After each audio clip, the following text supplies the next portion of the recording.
નમસ્કાર, હું રાજ. આપ જોઈ રહ્યા છો સ્પાર્ક ટુડે ન્યૂઝ. નેત્રંગ તાલુકામાં સ્થાનિક સ્વરાજ્યની ચૂંટણી માટેની તૈયારીઓ તંત્ર દ્વારા સંપૂર્ણ રીતે પૂર્ણ કરવામાં આવી છે. 3 જિલ્લા પંચાયત અને 16 તાલુકા પંચાયતની કુલ 19 બેઠકો માટે મતદાન યોજાશે.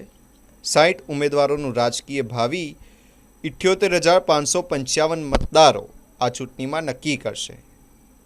મતદારોમાં 34,377 પુરુષ છે અને 34,178 જેટલી મહિલા મતદારોનો સમાવેશ થાય છે. તાલુકાના 97 મતદાન મથકોમાંથી 2 અતિ સંવેદનશીલ અને 27 મતદાન મથકોને સંવેદનશીલ જાહેર કરવામાં આવ્યા છે. ત્યારે પોલીસ બંદોબસ્ત પણ યોગ્ય સંપૂર્ણ રીતે ગોઠવવામાં આવ્યો છે. મુક્ત, ન્યાયી અને પારદર્શક ચૂંટણી માટે તંત્ર સંપૂર્ણ રીતે સજ્જ બન્યું છે.